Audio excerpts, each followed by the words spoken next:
Am I the a-hole for wanting a divorce after my husband told me he should have married a younger woman 5 weeks after we lost our own baby? I'm Vivi, 38F, and my husband Arnold, 38M, and I have been together for 6 years in total, married for 4. He was against having kids when I met him, but we weren't using protection the whole time, so I was quietly hoping I'd get pregnant one day. That day came 2 years ago. I was ecstatic, but he got mad when I told him I was pregnant, saying it wasn't a good time because we had just moved into our new place and were still settling down. I was really hurt by his reaction. Unfortunately, the pregnancy turned out to be ectopic. I almost died, and the doctors had to operate to remove the baby, which was stuck in my fallopian tube. They had to take out one of my tubes. I was devastated, but I tried to move on. I got a new job and focused on my career. Everything was going super well. Clients came to me day and night. I was at the very peak of my career. But my biological clock was ticking, so I decided to see an IVF doctor. Arnold didn't have any reaction at first. He just let me do my thing, the blood tests, the screenings, etc. Until they checked him, and we found out he had an STD, chlamydia. I was in shock. The doctor said it had been in his body the whole time and had gone undetected.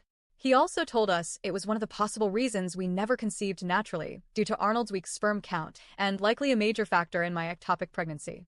Arnold was shocked too. He claimed he didn't know and pointed out that he goes through regular STD checks at work. He's in the MIU.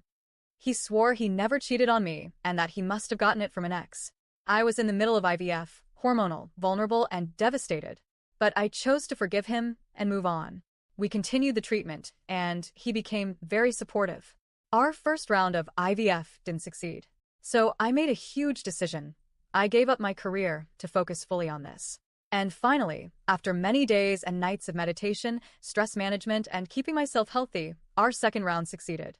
I was ecstatic. No words could express how happy I was. And as the days passed, I saw how Arnold started to get excited about the baby too. It warmed my heart and gave me hope. But at 21 weeks, I developed severe eclampsia and HELLP syndrome. My organs were failing. They had to perform an emergency C-section. Our baby didn't make it. That was the most painful day of my life. There were days when I felt numb. Days I wished I died too. My OB had to force me into therapy because I was falling into a deep depression. With the support of my friends and family, I started to feel a bit better. But the pain is still here. It will always be here. Arnold and I began talking about trying again next year.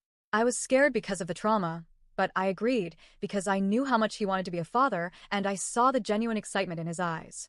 Fast forward 5 weeks after the loss. My friend invited us over for dinner. I obliged because I knew she was just trying to help me move on. Arnold got super drunk that night. When we got home, he asked for food, so I started making something for him. He started being rude. He always gets like that when drunk. I tried to ignore it and kept cooking. Then he sat down on the couch and said, I should have married a younger woman so I could have a baby. I froze. I couldn't move. He looked at me and smirked, then added, You like it when I'm drunk, right? 'Cause that's when I tell the truth. I stopped speaking to him after that. The next day, he asked why I was upset. I told him what he said. He claimed he was probably just joking, but I was sober. He wasn't joking. I know when he's joking, and this wasn't it.